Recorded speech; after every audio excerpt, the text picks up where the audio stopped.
Content warnings for this episode include transphobia, mental health, bullying, misgendering, and mention of recent anti trans laws, including the Don't Say Gay bill.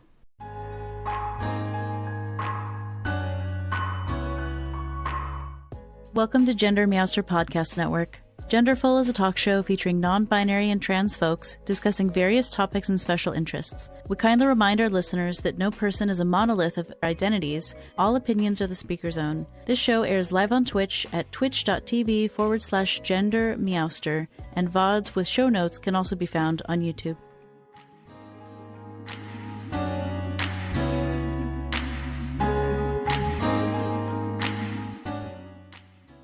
So hi everyone, I'm GenderMeowster. I use they, them pronouns, and I will let my wonderful guest introduce themselves. Hi. Hello. My name is Andy. I also use they, them pronouns. And as GenderMeowster said, I'm an illustrator. I'm from the Netherlands originally. I've lived in the US for a lot of years at this point. And I'm here to talk about children's books. It's so exciting. Mm-hmm. Oh my gosh. So we actually met because I started this little stream team called Gender Federation, and you saw it on Twitter and was Mm-hmm. like, hey, I want to do something like this. And I Yeah. was I was like, like, hey, I do art and maybe we'll stream one day. Can I draw things for you? which was so great. And like, there were a couple of illustraty type people that had applied, but none of them have like 20 published books. I was like, wait a minute, Not what's that that, happening? means a lot, but yeah, It means you've been at it a while at least. that's true. That's very true. Yeah. I was just like, wow, that's cool that this person wants to do this stuff. So yeah, so that's how we met, and sort of it's been so fun Yeah. working on little projects for Gender Federation. I know it's sort of a sleepy team right now. It's I moved my whole life, and so it had to take a nap for a while because I didn't have a computer that was plugged into the wall. Yeah. We'll get back into it Yeah, soon, some point soon. maybe after all of the like trans and queer people finish Pride Month gauntlet, then we can get back to it. It's a lot. Yeah. Pride is a lot. It's a busy month for everyone, It is. for sure. Yeah.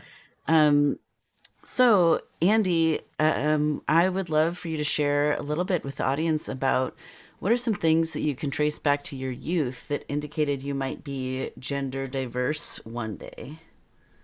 So I read this question when, we talked about stuff in the very beginning, and I really had to think about it. I honestly wasn't sure. And but there are, and it's kind of funny, a lot of the stuff I ended up tracing back is those memes that you see online. And it was things like so in middle school and high school, I was like capital A ally. I was in all the GSAs. I wanted to do everything, would like organize events, do like, all the rainbow stuff. Um, but the whole time I was like, oh, I'm not queer. I just, or at least I don't think I am. I want to support people. And I think LGBT rights are very important and I care about them. So I'm going to do all that stuff anyway.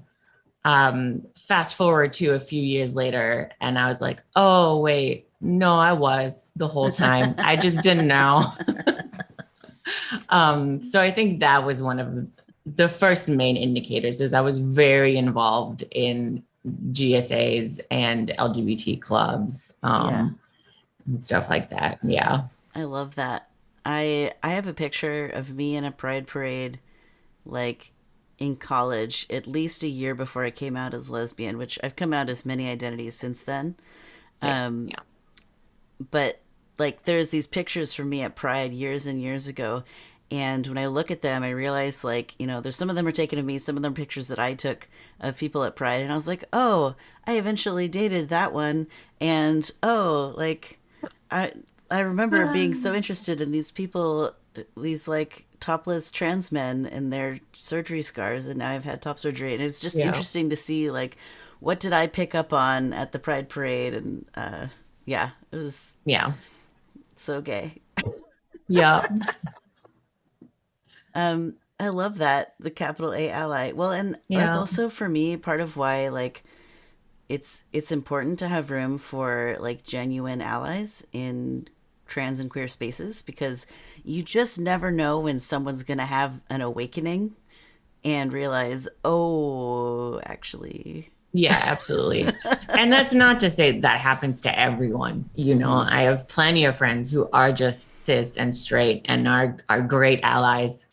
Um, Yeah. but for some of us, it happens to be a little bit different. Yeah. It's like, Yeah. oh, Yeah. this is why I'm Oh, so interested in yeah. this. um, yeah. Oh, that's so fun. Um, well, how has your relationship to gender evolved over time, Andy? Like, I where did you think start? Where are you now? so my first sort of I came out as bi first, so my first sort of journey into the LGBT community was through the lens of sexuality. And it wasn't until much, much later I started thinking about gender as well. I had never met a trans person. I didn't even really know what it meant to be transgender, let alone being non binary. It was never really talked about where I grew up. So it wasn't until college that I met a lot of non-binary and trans people. I went to art school. There's a lot of queers in art school. I mean, there's a lot of queers everywhere, but also at art school in particular. And sort of seeing how, I looked at them and it started to make sense for me as well. I was always kind of an uncomfortable teenager. And I thought the reactions I was having towards myself and my body and my experiences were just part of being a teenager. Mm-hmm. But as I started talking to, cis people versus trans people, and it just all started to make sense and gel together more over time. Um, and that took a long time. I definitely struggled with the idea of like being non-binary and not being trans enough, especially because I really like to mix sort of feminine and masculine elements of appearance in my personal gender expression. And then there's sort of societal's view of androgyny, which is, definitely the more masculine, like white, able-bodied, usually thin person. Mm-hmm. And so I definitely struggled with having to adhere to that image for a long time. Um, and I realized, I think where I'm at now is liking more feminine things again after a period of just being like, I can't like anything that's on that side of the spectrum, because it'll make me less quote unquote valid. Mm-hmm. Um, and I was talking to somebody and they said the sentence, I want to perform femininity without it being assigned to me. Mm-hmm. And I think that's where I'm at right now. I really love that sentiment. So I'm experimenting and you know, seeing how that goes. That's wonderful. Yeah. I love that. I've spoken with trans men who like full on top surgery, beard, like passes a cis guy, who Mm. like now that they have made it as far into their transition as they have, they love wearing like a dress or a skirt, or do their Oh, hair in a fun way, or do braids or whatever, and just sort of playing with gender and yeah. being And that like, really makes sense to me. Yeah. yeah, just like, ah, yes, a grab bag of many options. Mm-hmm. Haha. Your gender is so powerful. You can have all the options, You not can just have switch all of from it. one binary to Yeah. the other. Yeah. It's so good. So we were talking a little bit before stream about your name and Mm-hmm. how you are a published illustrator on multiple Yes. books. And what has it been like having your name and sort of changing what you go by while you're a published illustrator? Like, what is that Hmm. process? What are complications you ran into? What are some solutions you found? Like, what was all of that? What is all Sure. of that like? It's weird. It can Mm-hmm. get confusing. Mm-hmm. And mostly because I think oftentimes people have a very clear idea of this is my dead name. That's what the name that I was given when I was born. And I don't like that name anymore. I don't identify with it. So, Mm-hmm. this is my real name. Mm-hmm. And for me, it feels different because I was born in the Netherlands, and in over there, Anne, or as it's pronounced in Dutch, Anne, is a gender neutral name. Mm-hmm. So I always kind of thought that was a cool coincidence. Like, hey, I turned out to be non-binary, and my parents gave me a gender neutral name. That's kind of neat. Yeah. But unfortunately, in English speaking countries, it's not really gender neutral at all. And so I felt that I was, I kept being gendered as a woman whenever people saw my name, like automatically they just assumed. And that's the part about it that I didn't like. So I chose Andy as it's still close to that name, but gender neutral in English as well. Um, and I think for a while I was like, well, I'll just keep going by Anne professionally. It doesn't have to change over everywhere. But over time, going by two different names and like one in one spot and one in the other, I think people got a little bit confused by it, or just didn't know, like didn't understand why I was doing it. And so slowly I've just been transitioning to full-time Andy on like books and stuff too. And you'll kind of see books now that are going to come out that will have both names on it, because before it was just Anne. And so we're kind of now rolling it over to Andy all of the time, everywhere. But it has been weird. And just for people to even just find you on the internet, it helps to have a consistent name everywhere. Mm-hmm. Luckily, my last name usually takes care of that. Yeah. But it's been a journey and a little bit of a mess sometimes, but that's okay. Well, and a lot of name changes are like that. You know, when Yeah. my wife and I got married, so we're both gender neighbors. I'm non-binary and she's a trans woman. And Mm-hmm. when we got married, we had both within the last 5 years gone through the process of changing our names everywhere. And so we were like, we're not doing it again. Like, yeah, it'd be nice to have Yeah. matching last names. We're just not. It's too much Yeah. work. Yeah. And that's a big deterrent right now for me to legally change my name. Like, Mm-hmm. one thing is like I still like my name and I don't really want to get rid of it. Um, and it's just so much work. Yeah, Yeah. it's totally, it's totally, yeah. Yeah. Oh my gosh. So, how and when did you get into illustration? Did you draw as a kid? Do you like hand drawing more than computer drawing, or a mixture of the two? And how did you get started in all this? Mm-hmm. I was one of those kids who was always drawing from a very young age. And then high school was sort of the time where it evolved more, and I decided I wanted to go to art school. So I did that for college.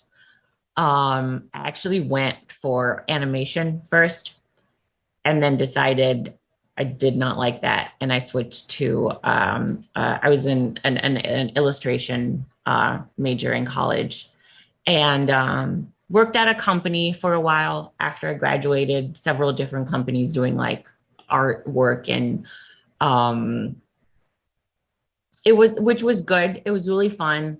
But I started to do freelance on the side, and I realized that was a lot more fulfilling for me in a way.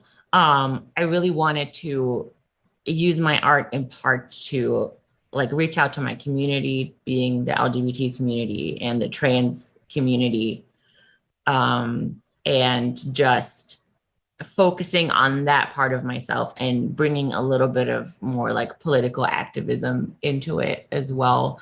So when I felt like I could, I ended up getting an illustration agent that they're the ones who sort of connect you with jobs with publishers and different people.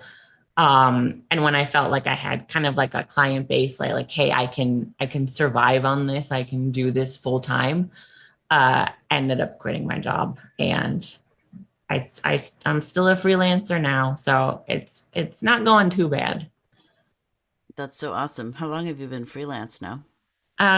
Almost 4 years. Rad. Yeah. Yeah. Wow. And Hope it even like continues. through the pandemic and being Yeah. home, you were Yeah. like, I got this.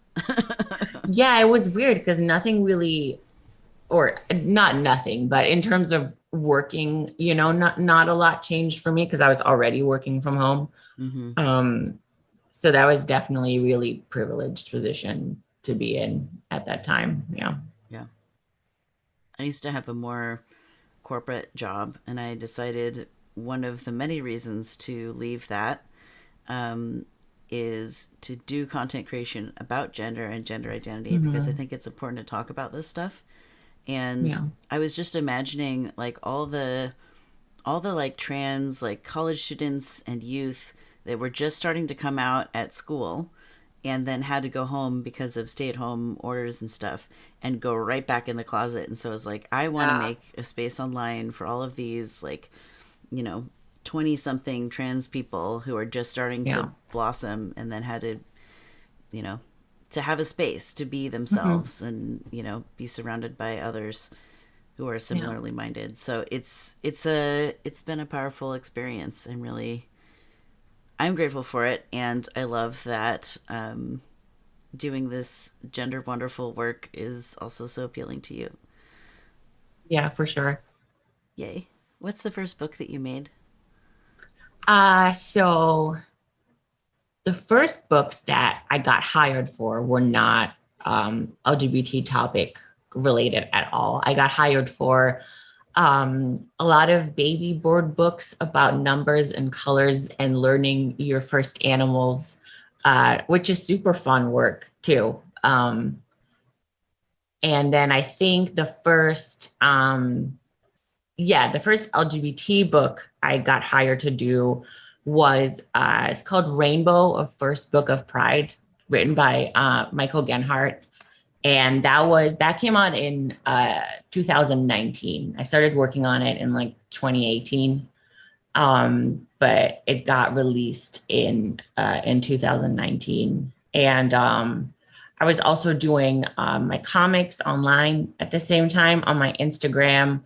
I did a lot of just like weekly little comics about being non-binary and just dealing with people in public, like weird little things that would happen. And I think that led to me getting more assignments, just in that area of topics. And I've been doing like one or two books a year pretty consistently now. There's been a lot more about queer issues too, which is great. I hope it continues. I'm writing my own book right now, which is coming out summer of next year. It's called Gender Identity for Kids, and it's just a really simplified, accessible explanation of what gender is and what it feels like, and just explaining different identities you can have and how many different ways people can exist in the world, just sort of trying to cultivate a very accepting environment. Um, and yeah, I hope I can continue doing this for a very long, long time because it's super fun. Yeah, I love that so much. Do you think this is a good time to take a minute to look at some of your specific books Sure. on your website? Hmm. Because you have so many cool things that you've created. So I have your homepage pulled up right now. It says my family Yes. and other families, and maybe we can work together to do some image descriptions for folks. So if there's people listening later and they can't see what we're looking at, they can have Sure. a sense of what we're looking at. So My Family and Other Families is a book that was just announced. The cover was revealed, and it's coming out in December, I think. I should know this. I think it's December. But it was actually written by two dads in London on Instagram. I don't know if anyone knows them or follows them, but it's just kind of an adventure through a fun fair.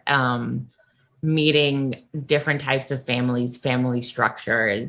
There's queer families, there's single parents, and it's just kind of, again, showing how much diversity our world has and how there's different ways that a family can exist, and they're all loving and they can all be, quote unquote, right. So it's a fun book. It was really fun to work on. I see just in this image alone some racial diversity. I see someone in a hijab.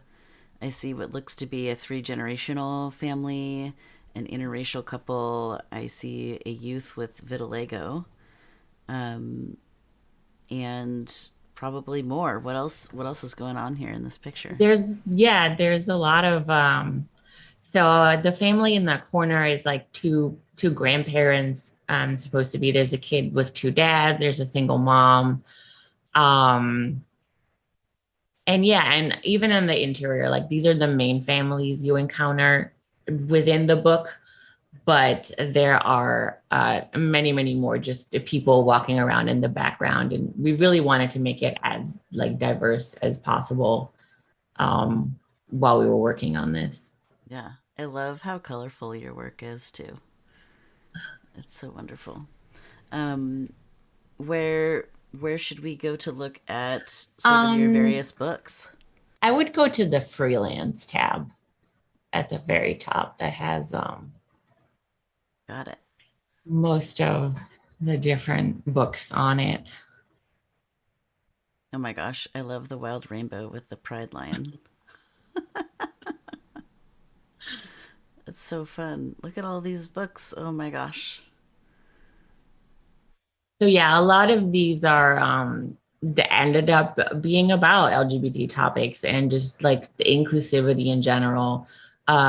Being You, the very first one, is part of a series called First Conversations that Megan Madison and Jessica Raleigh wrote, and they are absolutely incredible educators. The sort of care they put into these books and the detail and just making sure that everyone feels represented and included they've just been amazing to work with and really inspiring to me as well, because I'm still learning every day too. I feel like we're always forever learning, and like also unlearning our own prejudices and behaviors that we've sort of internalized over time. So they've been really great with that and like teaching me things about, hey, how can I draw people more inclusively as well. But yeah, this book is about gender, and it's the age range is kind of 2 to 5, so it's very, very young kids.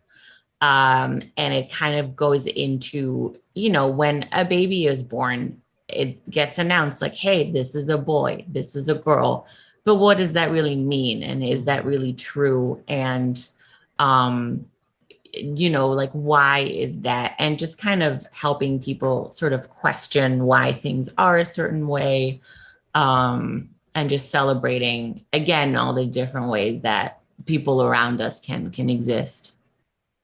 I've noticed this sort of UFO in a lot of your art. Is that sort of your Yeah. like little signature cutesy thing you like to add and It's stuff? honestly accidental. I just really like aliens. It's kind of one of those I'm an Aquarius. I'm obsessed with aliens. It's one of those lovely stereotypes that I've just embraced. Green hair, obsessed with aliens, non-binary. Yeah, it makes sense. But yeah, with that particular spread, they were just like, hey, draw kids playing with some toys, And so what I went with was spaceships. There's no hidden symbolism there. It just happened. So fun. Yeah. Someone in the Twitch chat says, I really love the kind of paper doll style of people that you have. It's really cute and fun. Oh, thank you. That means a lot. Yeah, wow. There's so many fun things here. My goodness. Yeah. If I remember, you also have a book about pronouns somewhere. Yeah. The next one, What Are Your Words, is about pronouns. And that one, it was really special because Catherine Locke, who wrote it, is also non-binary. So it was very special to have, two non-binary creators work on something together like this. And the fact that I was hired for this. Well, and you've got neopronouns on the cover of the book. Yep. That's so cool. Oh my gosh. Did you take these pictures of the book? No, those were uploaded onto Whispers Amazon. Don't buy books on Amazon. But I did like these photos, so I stole them a little bit. They're very whimsical. Yeah. I think the stuff like that is done through the publisher themselves. Usually, they probably uploaded those. I just ended up really liking them. So the next thing that I notice is you have at least 3 books about like voting or social justice. Mm-hmm. That's pretty powerful. Yeah. And again, so much of it depends on, what publishers end up being interested in you for, what you get hired for. Mm-hmm. And I feel very lucky that these are the kind of projects that people come to me for. And I also think it's very important. And I think if you have a shared passion for these kind of topics, it kind of shows in the books as well. Obviously the people making these books think it's important. And because I do as well, I think it just helps, maybe make the art speak a little bit more, give it a little bit more power. I love the 450 stickers for democracy. Mm-hmm. Yeah. And that one has other illustrators as well. It wasn't just me. There was a whole bunch of us who got sort of I think each of us did like 4 or 5 sheets or something. Nice. And they all got compiled into the book. And that was all before the 2020 elections. Yeah. Yeah. There's also a book here that says Trans Plus. Yes. That's cool. It's a great guide. I was going to talk about it later too, when we talk about like books and stuff, but yeah, I illustrated that, and it's more of like a guidebook for teenagers. So it's a little bit older than what I normally do. But it's an excellent book too. Well, wonderful. These are all so fun. Yeah. Let's get back to the questions then, so you can tell us about things. And if there's a specific book you want me to pull up for you at any point, just let me know. Yeah. So what books or artists inspired you to make your own art and books?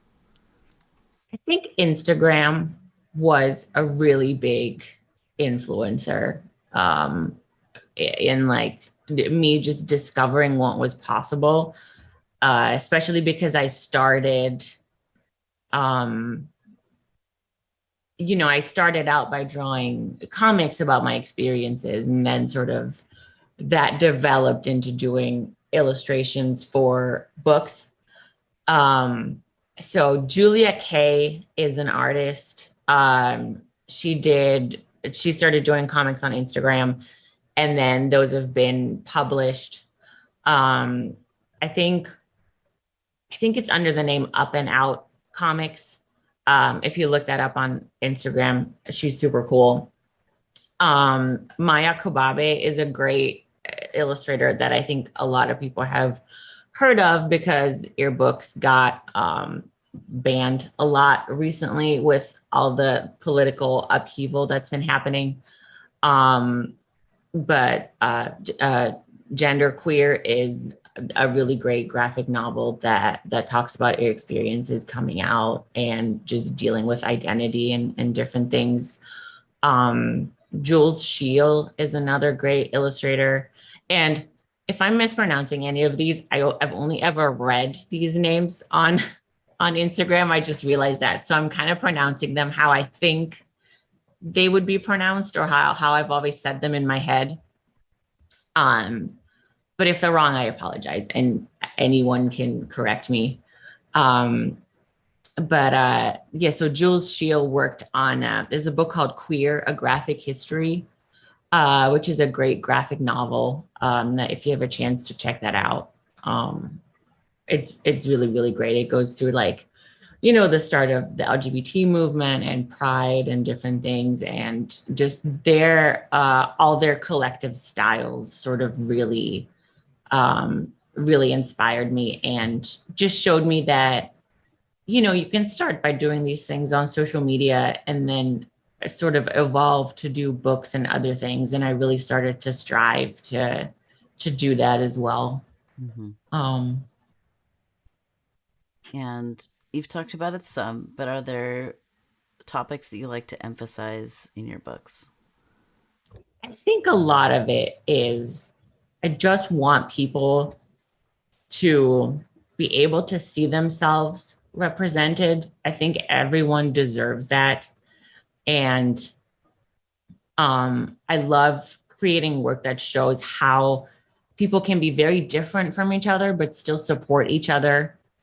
And, in the end, fundamentally work together to create a better world and dismantle some of the systems that have been designed to oppress us, basically, because they don't, there's people who don't want you to know that there are other people like you and that the way you exist in the world is okay. So I think ultimately inclusivity, diversity, positivity, just showing people having community. I think that's super, super important to me.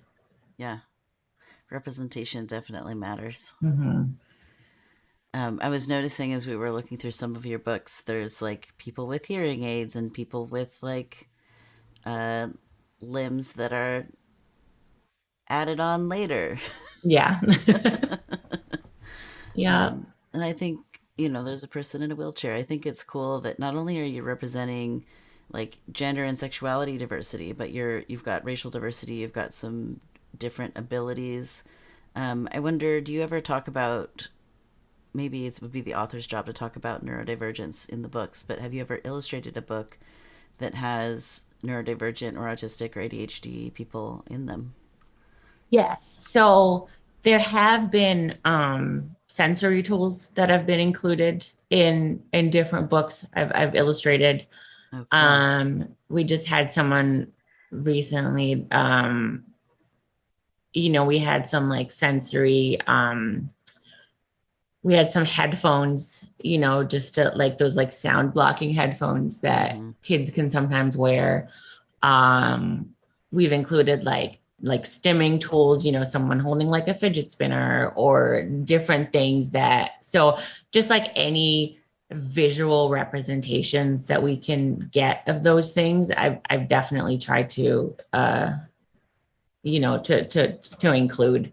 Because often, most books, except for obviously the one I'm writing now, I'm not the author of, but it is my job, I think, to then translate the author's text and also, include as many people as possible in the imagery that goes along with it. Yeah. So maybe it's even just someone in the background walking by with headphones on. I love that. Exactly. Yeah. How do you keep a book's topics accessible to children, since that's the primary audience that you're illustrating for? Um, so the first time I really came across this was, with me writing my own book. Since normally I just do the art for it. And um, in the sense of the illustrations, I think a lot of it is what we just talked about, making sure there's a lot of diversity in the books and that the kids are able to see themselves in the world around them in what the images are. In terms of language, it was really interesting to think about because you kind of have to keep the language very simple.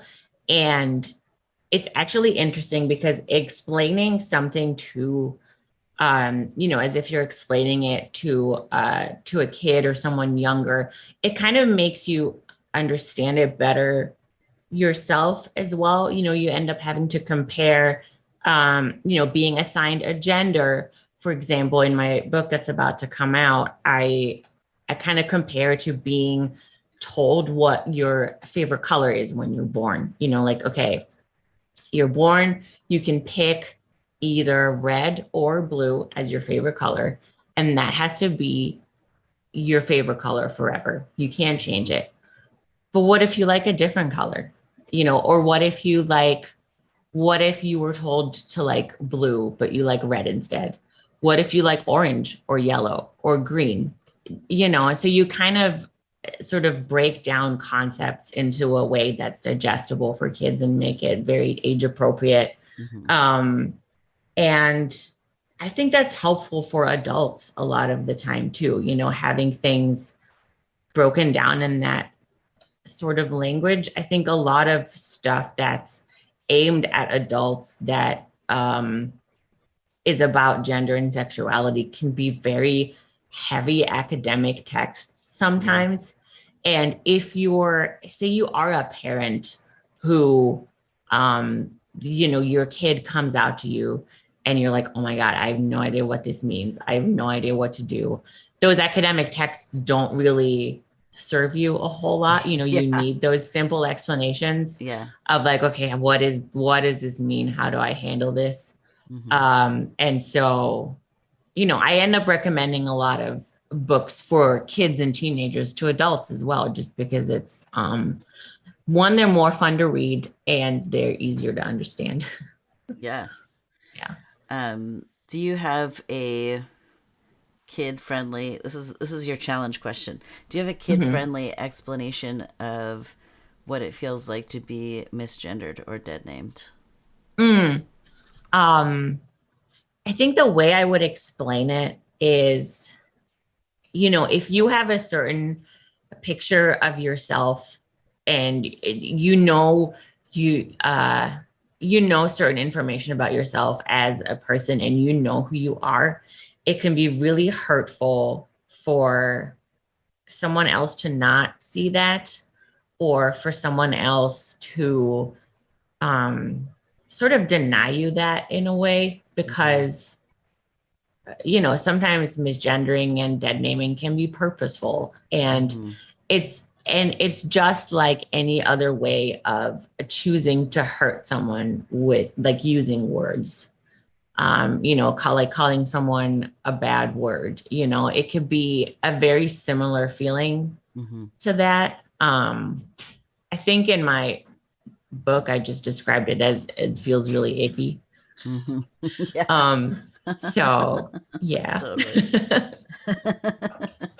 It does feel icky. It's true. It does. I've been trying to think of what is like a cisgender heteronormative experience that's similar to that feeling. Sure. Misgendered or dead named, because for me it's such a visceral experience. Like there's some sort of brain chemistry thing that happens where my brain dumps, I think, stress hormones into my body, or shame, or both. And then I like slightly dissociate, and like the sound goes out wherever I'm sitting, like I can't hear things for a while, and I totally lose my focus and train of thought of whatever I was doing. Yeah. It's like it's really disruptive to my flow. Like, It is you for know, sure. and Yeah. for the people doing it, they just like they hear my voice and they're like, ah, let's she her this person, and it's like, Yeah. Yeah. but my And I think, clothes and my beard that's growing in and my yeah, complete and utter lack of breasts. Are you not paying attention? Like, I think what it comes down to as well is then, and that's something I hope that these books will do as well, is informing people that have never questioned gender, have never thought about it, that the world isn't as black and white as they see it. There are other options. And I would hope then as well that, because we're all taught certain things from when we're a kid about gender. Like you're told, you're a girl, for example, you should wear skirts, you should like dolls, that's a very like simplistic terms, but those are sort of the messages that you get told. yeah. And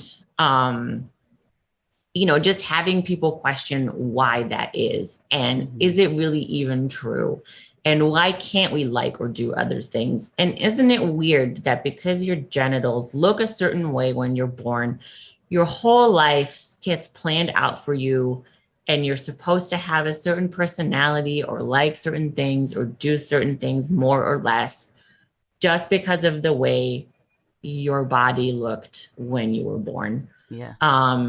And it's a very Western idea. It's based in a lot of like colonial ideas and racism as well. So I think if we go down to like the very core of it, if we try to um like dismantle those systems and dismantle white supremacy, ultimately you sort of end up getting into all of it. And sort of, I just want people to question when they say like, oh, these things just are the way that they are. Like it's natural. That's what's quote unquote normal. I'm like, okay, but why though? Like think about why. And is it actually true? Yeah. Yeah. Really good things to think about. Mm-hmm. Why do you think it's important for kids to have access to books on LGBTQIA plus topics? I think it's important, one, for kids to learn about, the diversity of the world around them. There's this, when I do my own presentations, I use this idea a lot. It was introduced by Emily Style in the late 80s, which is the idea of books as mirrors and windows. So a book can be a mirror. It can help you see yourself. It can help you discover who you are. Seeing yourself reflected or recognizing an experience gives a confidence boost. It feels really good to be like, hey, that looks like me, like that feels like me. And also, if you have a name for a certain feeling, it can be easier to explain to others or find people that feel the same way as you, and create a community that understands you. A big reason why I didn't know I was non-binary until college is because I had never seen anyone who was non-binary. I didn't even know of the existence of that word. So I think just knowing that there are options it can be really, really helpful for someone to feel understood. And then the idea of a book as a window is that you're looking out at somebody and seeing someone who is not like you and whose life may be different than yours. And I think that creates understanding, and it nurtures an environment of empathy and acceptance, and just knowing that not everyone is the same as you and not everyone goes through the same experiences, I think creates kindness and compassion. Mm-hmm. And I think we need that right now. Yeah, Yeah. totally. I love the focus on generating more empathy. Mhm. It's good. People will often argue that kids are too young to be able to learn about these topics. What do you think about this or say when you hear this come up? Yeah. Um, I mean, I think it's obvious that I strongly disagree with that sentiment. Um, Kids already see the world around them. They get influenced by, if we focus in on gender, they get messages about that all the time already anyway. TV commercials, movies, they see men and women performing certain roles. Or I know the political debate has gotten a lot into, um, kids are too young to see LGBT relationships in media. And I think if you're applying that, if you think about it logically, then that should be applied to learning about being cisgender as well and straight relationships as well. Why is it that, um, movies and different media can have cisgender straight couples and it's no problem at all? But once there is a queer couple involved, it's indoctrination and it's not, and it's toxic. And I think, ultimately that just leads back to your issue is not with showing kids relationships. It's with showing kids LGBT people. And that something is inherently wrong with that. And um, it's just not, kids know what the world around them looks like. They will have queer people in their lives, maybe a parent or, or someone in their family or parents of friends and maybe even themselves. And I think they deserve to see their environment and themselves reflected back at them. Mm-hmm. I think if you censor certain stories and um, a child sees themselves in that story, you're telling them that their experience isn't deserving of being shown and protected. Mm-hmm. And I don't think that that's a message that um, is good for anyone to hear. Just that your experiences aren't valid or aren't deserving of being shared with the world, basically. Yeah. Yeah. Um, I definitely agree that kids should have a chance to see what's out there. Like, Yeah. if I think hard, the first mention in my life of any sort of like LGBTQ adult is like my mom had a picture of her and her friend was a gay man. And she told us when Yeah. we were little kids, like, you know, it's okay to love anyone you love. This is my friend Dan, the gay man. It was the It's 90s. so cute. This is Dan, the gay man. He Yeah. likes other men. It's okay. Yeah. She was always really careful about saying, like, you can bring home anyone that you want. She Mm. wasn't locked into binary gendered language about it. Yeah. Um, and she's actually been on this show. So if anyone Oh, wants to hear awesome. the entire interview with my mom, I think it's like episode 14 or something. That number could be wrong, but it's like Meowster's mom or whatever. I don't know if we actually ever say her name on stream. We might, but yeah, it was a great interview, and it's fun to be able to talk with her about that. Um, so the last sort of question on this topic before my wrapping up questions are what books or resources do you recommend for parents, caretakers, and kids? And should we switch back to our super cool screen share again so we can see I actually stuff? have real life books next to me that I was going to Nice. show. I was going to do like a little Yes. show and tell I love it. situation. It's not a Um, children's book discussion unless they're show and tell. unless they're showing stuff, obviously. So fun. So I'm gonna go from kind of youngest up to teens and adults and stuff, kind of go through different groups. Awesome. Sounds great. So these are two that we talked about that I illustrated. So there's what are your words? And then being you, we talked about. Oh yeah. So cute. How it's just a really like the age range is 2 to 5, it's super young. And it's really just a very simple explanation of gender and how it's okay to wonder and it's okay to change your feelings about it. So I definitely recommend that one. Then there's a kid's book about gender by Dale Mueller, I think is how you pronounce their last name. So this is what the cover looks like for this one. Just a kid's book about gender. And what's fun is they go a lot more into their own personal experiences with gender too, which I really liked about this book. So recommend that one. And then this one is called Who Are You? And it's a really cute book as well. Again, goes through different, it's by Brooke Pesson Wedby. And this one has been around for a while, but it has just also a lot of cool like it's a very sort of different, more realistic illustration style. Oh yeah. Which is really cool to see.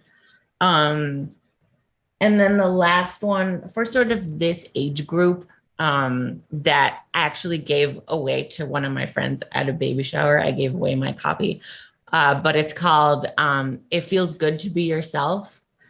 And that's, it's a newer book as well. And the illustrations are gorgeous. There's so much diversity and visible disabilities as well, and different skin colors. And I would really recommend that one too. If you have children in your life that you want to talk about these topics with.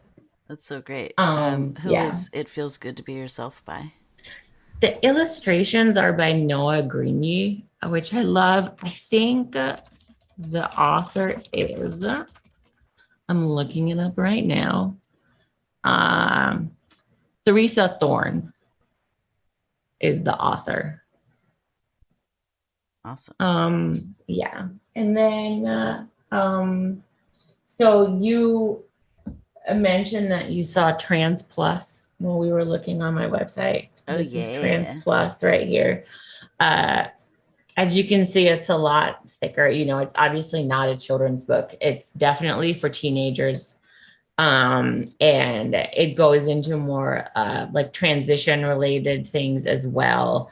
Like the social aspects of transitioning. It's a lot more like in depth and specific just about trans identity and all kinds of different things that you can go through as a trans teenager, basically. And one of the writers is a trans woman. I feel like that, it's always great for trans and non-binary people themselves to be involved in these types of projects. I just think that's super important because we know what we're talking about. So yeah, this one for teenagers.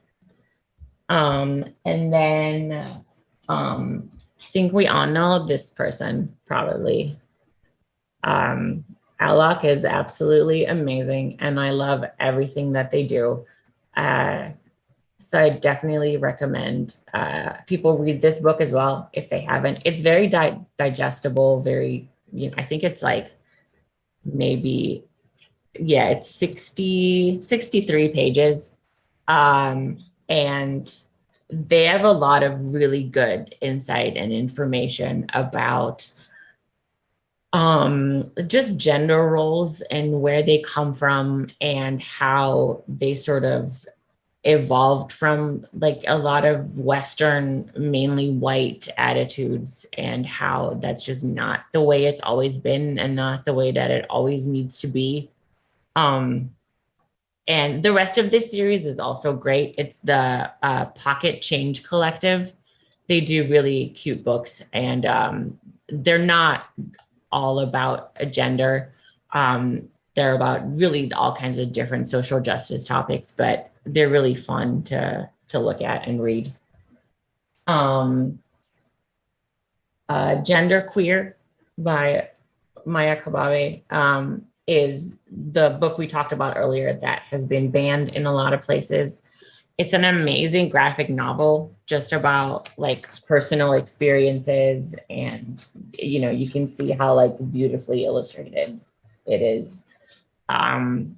So definitely recommend picking that up if you haven't yet. Just a very talented illustrator and an amazing personal story to read. And then I just have like 3 or 4 more. This is exciting. People in the chat are asking for this list. Yeah, no, and I'll type up like the list after, and Awesome. I'll probably add some more that I'm forgetting now because Yeah, talking to people is overwhelming. it's totally fair. So for those curious, all of this information will be in the show notes. So if you're watching this on YouTube, it'll be in the description. If you're listening to the podcast, it'll be in the podcast description. Yeah. This series, it's called A Quick and Easy Guide, and they've done a quick and easy guide to they, them pronouns and a quick and easy guide to queer and trans identities. And both of these are really great. They're all illustrated with comics as well, sort of limited color, like a very pretty, colorful comics. And same with this one as well. As you can see, and again, it's very digestible, very just good information. I always like recommending these to people, especially if they have someone in their life who maybe doesn't understand like trans identities, or the use of different pronouns that aren't binary or neo pronouns. And if you're having a hard time with words or explaining it yourself, you can just be like, hey, read this, and then if you have any questions, please let me know and we'll talk about it more, but read this first, because I don't know how to explain it better than if you just read these books. And they're not very long books. Like this one is so like tiny. It's not going to take them like weeks to read it, maybe like a day or something. And then last 2, these are longer books. These are kind of more like a prose format. There's How to Understand Your Gender. And these are Jules Shields illustrations that I talked about earlier. They did some stuff for this book as well. And this one is by Alex Yontafi and Meg John Barker. They've written a lot of other books together as well, but it really goes into, how does like sex assigned at birth work versus gender, and like what does that mean in a social context. It's very much more for like older teens and adults, but if someone is really curious about understanding this kind of stuff and understanding or learning about different gender identities, I recommend this one. And then lastly, this one's by Eris Young. It's called They, Them, Their. A Guide to Non-Binary and Genderqueer Identities. And this one really goes into the non-binary aspect of being trans. So like, okay, there's more trans representation and people are learning more about transgender people, but what does it mean if within that you are then also non-binary and you don't really conform to the idea of what people think of what a man is, or people think of what a woman is, and sort of the different experiences people have with that. And what's cool about this book is it has little interviews with non-binary people as well, Nice. which are very affirming to read. I always feel like reading other people's experiences is it just helps, Yeah. Yeah. That was my show and tell.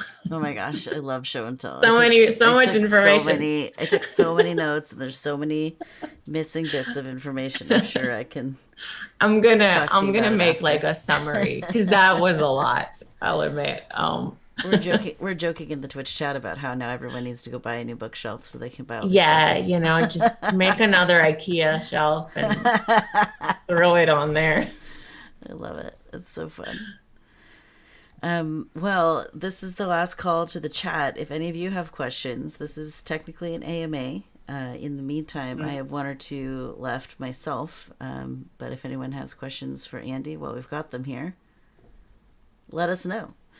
Andy, can you share an experience with gender euphoria? Yes. So, I want to preface this by saying that, to be trans, you don't need to have dysphoria. You don't need to transition in any way or have surgery in any way. I did personally. And for me, it was a very affirming experience and definitely brought me a lot of gender euphoria. But I understand it's not that way for everybody. I think getting top surgery for me was really it was a big deal. Because afterwards, you wear clothes, they finally look right on you. That feeling was incredible. And I still, it goes back to that thing we were talking about earlier. Like I can wear dresses now, but because my chest is flat, I'm like, this looks right. This is what it's supposed to look like. It's a little bit in between different gender expressions. And I like it that way. And then when I saw the phrase gender euphoria, when you said this to me before, immediately my mind went to haircuts. Like haircuts and dyeing my hair is such a euphoric thing for me. So yeah. That's like this is going green again soon. I always is it? Yeah. They're so good. You can do so much. Everyone, you too can be part of the Mohawk squad. You just of the mullet squad. Yeah. Mohawk mullets unite. Nice. That's so fun. Yeah. All right. Is there anything about the topic of illustrating children's books that we didn't talk about that you wanted to make sure you said? Did we miss anything? Gosh. I don't know. I think sometimes the process can be a little bit different than people think. Which sometimes is just it's just fun to tell people. When you get hired to do a children's book, usually you just talk to the publisher. It's the publisher who hires you and picks the right illustrator. The author usually doesn't get much of a say. They get say and they give feedback on the illustrations to see whether it represents, what they want to say, but they don't usually pick who they want to work with, which is kind of funny. And not a lot of people know that. Yeah. And sometimes you don't even meet the author. Some projects I've worked on, I never even talked to the person who wrote the book. I think a lot of the LGBT related books, you do end up meeting and talking just because it's a project that you're both very passionate about. And so you end up exchanging information. And then, I've done talks with people now, but we sort of got together on our own and did that afterwards. It wasn't from the very beginning. Standard. Yeah. So, yeah. That's cool. Yeah. I had no idea. I had no idea. Yeah. What would you like to make sure folks know about your perspective on gender and non-binary / trans issues? I think that, first of all, gender is very fluid, and I think it's okay to be open to changes and just I've been through a lot of different identities in my life, or just I was feeling different ways about my gender while using the same label. And I think that's okay. I think sometimes we get pushed into a certain narrative. Yeah. So just be open to those changes. Um, and these two things we talked about earlier as well, but I just wanted to reiterate is to just question the world around you. If someone says something is the way it is, or something should be done a certain way, especially related to gender, ask yourself why and see if there's a good reason for it. Like, is it actually true? Or, is it based on sort of like cis heteronormative ideas of how the world has been? Um, and then again, a lot of today's transphobia that's been happening can ultimately be traced back to colonial attitudes, racism. And so I think if we work on dismantling the sort of like white supremacy and those like systems of power that enforce those ideas, I think we can help like all the different groups of people that are affected by those systems right now and by those ideas. So it's all interconnected, intersectionality and such. Yeah. Yeah. Yay. Yay.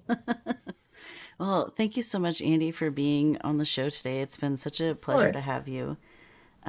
For folks just stopping in or who have been here the whole time, Andy does have a link tree. The promo has been posted in the chat about every 10 minutes here, but Andy's got a website, Instagram, Twitter, Ko-Fi, bookshop.org affiliate page. So if people want to buy all these fabulous books you're telling us about, including ones you've written, is that the right link? Should we get it from there? I would, yeah. I make so full disclosure, if you get it from there, I would get a kickback, which is not really what I'm doing it for. I use that page mostly to they have this cool feature where you can compile lists of books. So if you want to go in there and just look at books that I've recommended and then buy them at your local bookstore, I would much prefer that.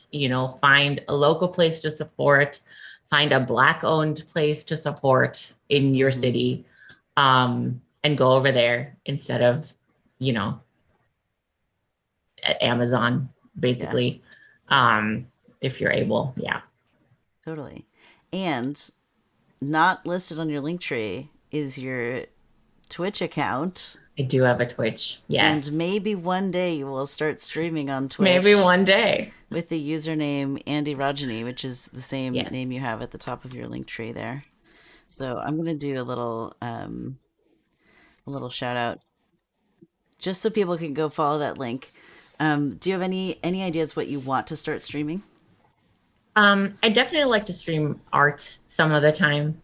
I'm working right now on figuring out how to set up with like my tablet and stuff so I can stream just drawing and working on projects.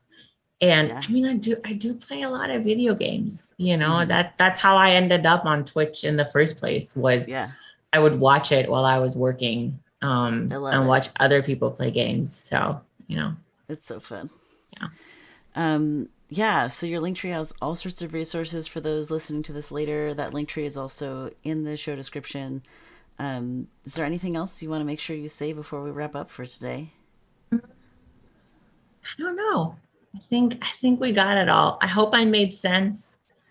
I hope that people learned something from this or get a good resource. Yeah. I think if I said something weird, call me out on it because talking's hard. Yeah. Well, but I had a lot of fun. Yeah. I had a lot of fun too. Thank you so much for showing up and being queer in my general direction today. It's so fun. I love that. Yeah. So to wrap up the recorded part of the show, next week's guest, everyone, is going to be Atlas O. Phoenix, and we're discussing human being human. believe Atlas is also a videographer and is making either a biography or an autobiography. I'm not sure which. So we'll hear all about those projects coming up next week. For now, Genderful would like to thank our guests for being on this podcast. Please feel free to join us live on Twitch on Mondays, check out the replays on YouTube on Fridays, and keep an eye on your favorite podcasting platforms for edited audio-only versions. As Nefertiti says, trans rights are human rights. That's right.